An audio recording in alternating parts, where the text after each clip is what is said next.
O termo pilha surgiu porque a primeira pilha formada, ela era formada por um disco de cobre. Em cima desse disco tinha um feltro molhado com solução de ácido sulfúrico. O que é solução? Lembre lá do primeiro mestre.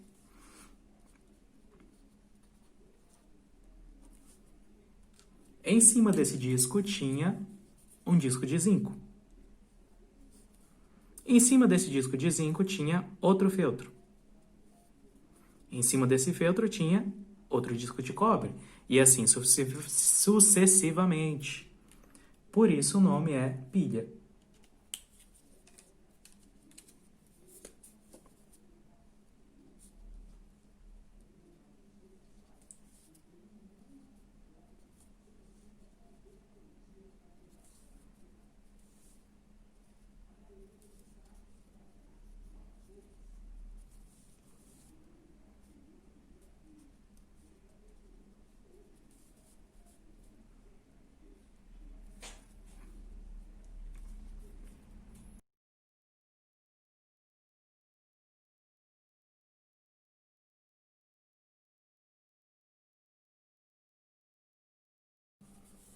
Vamos lá, gente, vamos falar bastante sobre essa questão aqui. Porque essa questão, ela ilustra exatamente uma pilha de Daniel, certo? Que é uma forma conceitual da pilha que ajuda a entender bastante esse assunto sobre oxirredução. A primeira coisa que a gente deve perceber, então, é que a gente tem zinco e prata. Quando a gente olha lá a série de reatividades dos metais, a gente sabe que o zinco é mais reativo. Portanto, o metal mais reativo, certo? Vai vir da sua forma de cátion. Desculpa, ele vai preferir ficar na forma de cátion.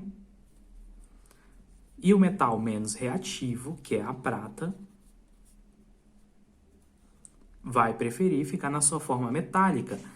Então, a forma metálica do metal mais reativo vai passar elétrons para os cátions, certo? Que são o Ag+ aqui, do metal menos reativo.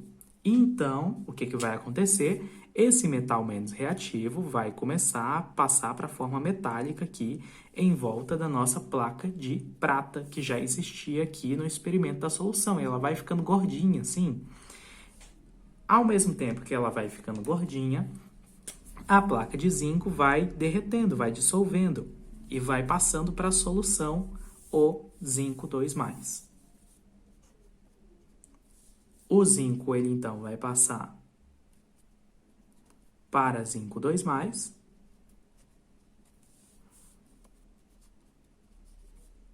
E o cátion de prata vai passar para prata na forma metálica. E aí ele pergunta, qual das duas lâminas, no caso, né, as lâminas aqui, lâmina de zinco, lâmina de prata. Qual das duas lâminas está sofrendo oxidação? O que é oxidação? Oxidação é perder elétrons, não é? Oxidar é perder elétrons. E aí a gente vai para a ideia do número de Knox. Como é que a gente descobre quem é que está perdendo elétrons aqui? O Knox da prata aqui está mais 1. E está indo para 0. Quando isso acontece, a prata está ganhando elétrons, certo? O que eu tinha acabado de falar. E o zinco aqui está 0 e está indo para 2+. Mais 2. Isso só é possível porque ele está perdendo elétrons. Então, qual é a lâmina que está sofrendo oxidação? A lâmina de zinco.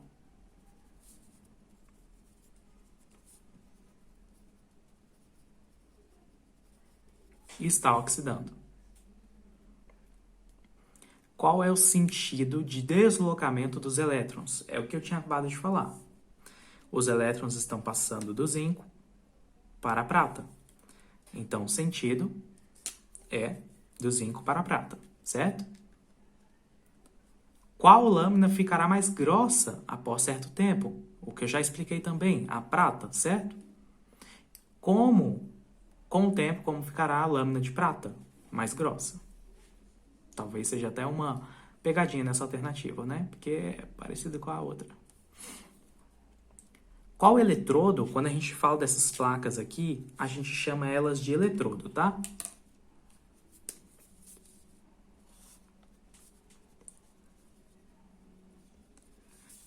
Esse é o eletrodo de zinco, este é o eletrodo de prata. Qual o eletrodo que cede elétrons? Ou seja, qual é o eletrodo que está doando elétrons? É o eletrodo de zinco.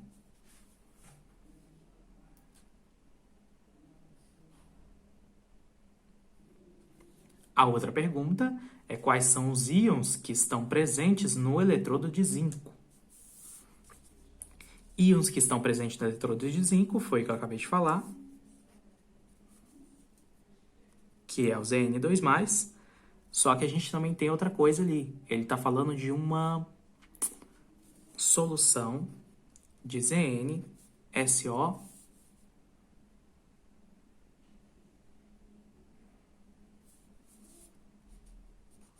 E quando a gente tem a dissociação dessa solução aqui, a gente vai ter Zn2+. Na verdade, essa dissociação aqui ela já acontece exatamente no momento que eu pego esse sal aqui e misturo ele com água, tá? Que é, no caso, a solução que está aqui, onde está mergulhada o eletrodo de zinco.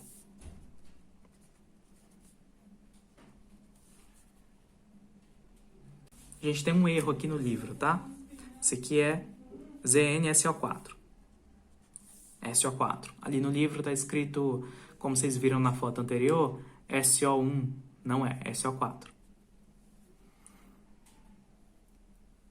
Qual é a finalidade da ponte salina? A ponte salina eu não desenhei aqui nessa marmota de desenho, que não pode nem chamar isso aqui de desenho.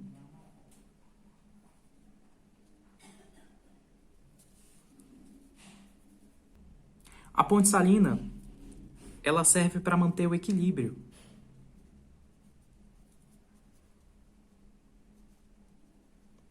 entre os íons. Se não houver esse equilíbrio, que é função da ponte salina, a pilha não vai funcionar, a reação química não vai funcionar, certo? Não da forma que ela está organizada aqui. E eu também posso indicar para vocês uma música maravilhosa, uma paródia, certo? Que está aqui no YouTube, que ela fala assim: no ânodo vai ter a oxidação. Ou seja, onde está acontecendo a oxidação aqui? Deste lado, não é? Então, este lado da pilha é o polo que nós chamamos de ânodo.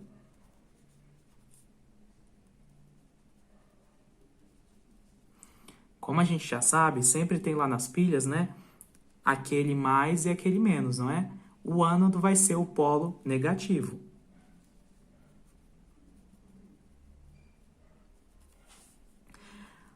E no cátodo ocorre a redução, como diz a música.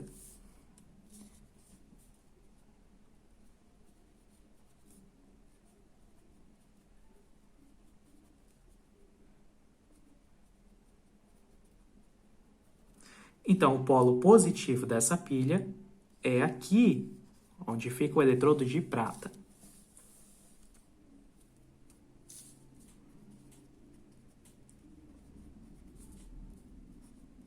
Ânodo zinco, que é o polo negativo. Cátodo. Prata, que é o polo positivo.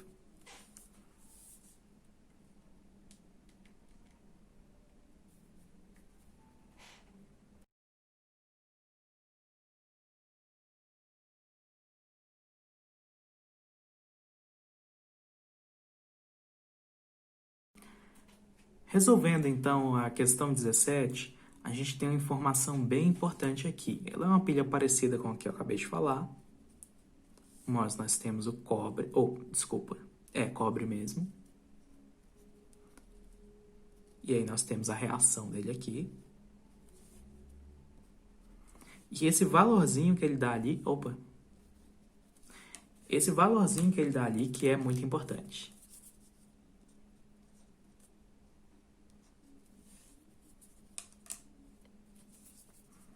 A gente tem também uma semi-reação de prata.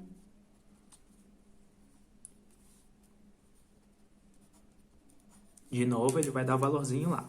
Você olha lá para a fila de reatividade dos metais e você vai ver que a prata é mais nobre. E não só mais nobre, ela tem um potencial padrão de redução maior. É o que significa esse valorzinho aqui que ele está dando. Se ela tem um potencial padrão de redução maior, significa que é ela quem vai reduzir. Obviamente, nós sabemos que os metais mais nobres, que são os metais menos reativos, são os que preferem reduzir, são os que preferem manter a sua forma metálica. E o que tem o menor potencial de redução, que é no caso aqui o cobre, ele vai oxidar.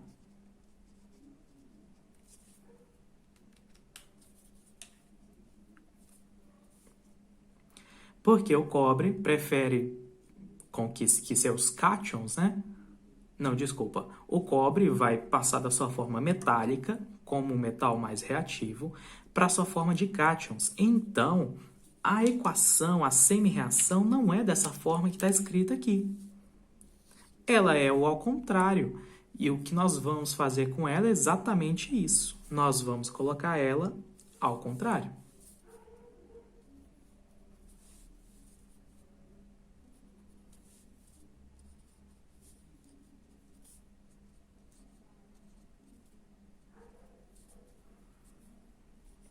Enquanto que a outra mantém da mesma forma que estava.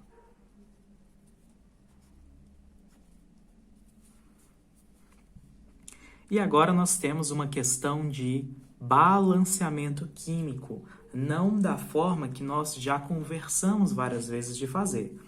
Essa forma é um pouco diferente. Nós temos que enxergar aqui que aqui deste lado eu vou somar, é claro. Lembra que eu falei de semi-reações? E semi-reações não existem sozinhas, elas têm que acontecer em uma reação só. É exatamente, na verdade, o que ele tá pedindo ali na questão, né? Para a gente achar a reação global da pilha de Daniel ilustrada na figurinha. E para fazer isso, a gente vai somar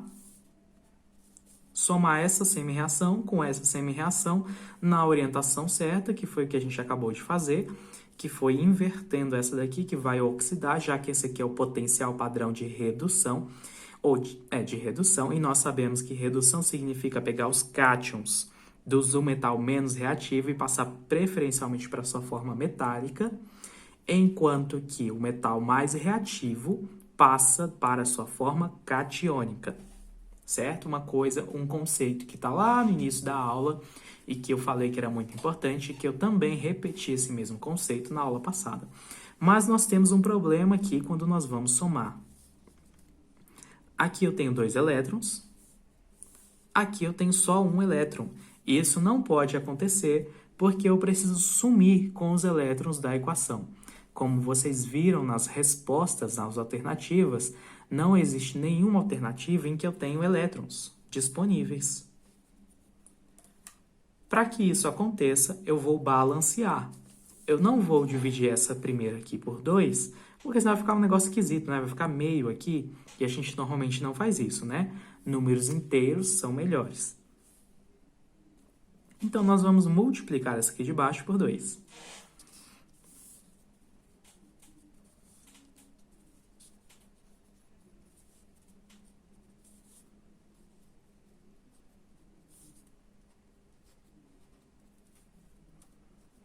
E quando eu falo multiplicar por 2, eu me refiro a todos os termos, como se eu separasse eles, igual na matemática. A gente faz isso na matemática, né?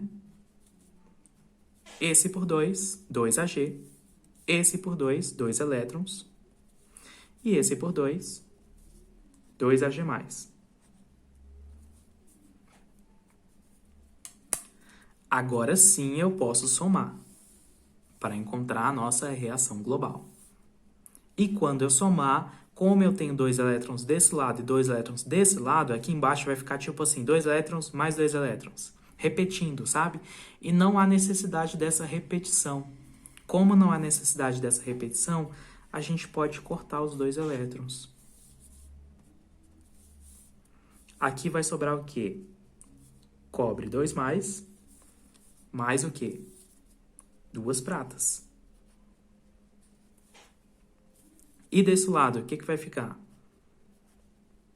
2 pratas mais um cobre. Temos essa resposta na alternativa? Claro que nós temos. E ela está na mesma ordem, exatamente a resposta D lá? Não, ele troca a ordem aqui, né? Mas isso não tem a menor importância, certo? Igual na matemática, né? Eu não poderia trocar a ordem aqui e aqui. Mas eu posso trocar a ordem desse com esse, sem problemas. E nenhum desses termos aqui, desses dois lados da equação, são iguais. Porque, como eu falei, se eles fossem iguais, eu poderia cortar. Mas o cobre não é igual ao cobre 2+. A prata mais não é igual à prata metálica, certo? Se a gente fosse colocar os sinaizinhos, os símbolozinhos, que eu normalmente descarto eles, eu não sei se vocês prestaram atenção que eu costumo descartar esses símbolos, mas eu já falei para vocês que eles são sim importantes. Eu só não gosto de ficar escrevendo eles o tempo todo. Mas se eles estivessem aqui, o que seria? Ag não é cátion? É a forma metálica, não é como a gente conversou durante toda a resolução, certo? Então, ele fica aqui com um S de sólido. Essa aqui é a forma de cátion, não é? Normalmente, a forma de cátion ela está em uma solução. Então, a gente pode dizer que é aquoso, porque está na solução, que é de água. Soluções, normalmente, são de água. Esse cobre aqui ele é metálico, então ele é sólido. E essa prata aqui,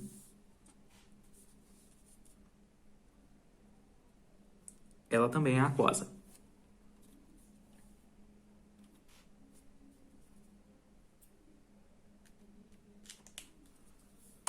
E aí, achou divertido fazer essa questão? Eu achei super divertida essa questão.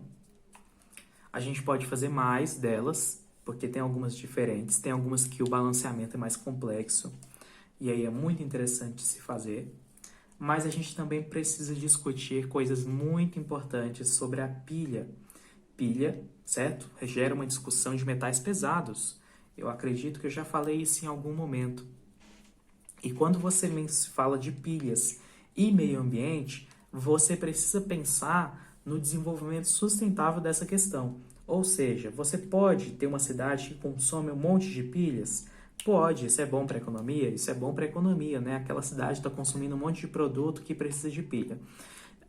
Talvez nem tanto, né? Porque a gente está falando de uma coisa mais avançada, uma coisa um pouquinho mais atrasada, baterias, né? Aquela celular, pode ser baterias. Bateria não, um conjunto de pilhas, então pode ser bateria. Aquela cidade consome muitas baterias, certo? Chega um momento que a vida útil da bateria termina.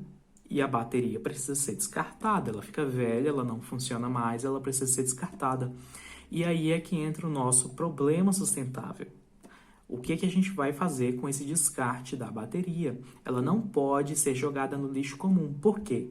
Nós temos metais, né? Nós temos partes metálicas aqui, ó, na pilha, certo? Remanescendo, como essa daqui, por exemplo. Ela começou assim e terminou assim. O que sobrou aqui? Prata metálica. Prata metálica, para essa pilha, por exemplo, prata metálica é extremamente tóxico. Mata os animaizinhos no solo, e se a gente começar a beber, por exemplo, prata na água, pode ser tóxico para a gente também. É claro que existem metais muito piores do que a prata, como, por exemplo, o cádmio, né? Que era um material muito usado para pilhas, hoje em dia não é mais tanto. Mesmo assim, metais pesados é um problema ecológico, é uma coisa que deve ser pensada. Não significa que a gente tenha que falar, não, ninguém vai usar pilha então em bateria. Não é essa a questão.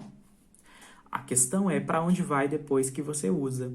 Se vai ser reciclado, se vai ser reaproveitado, se não vai contaminar o meio ambiente, ok?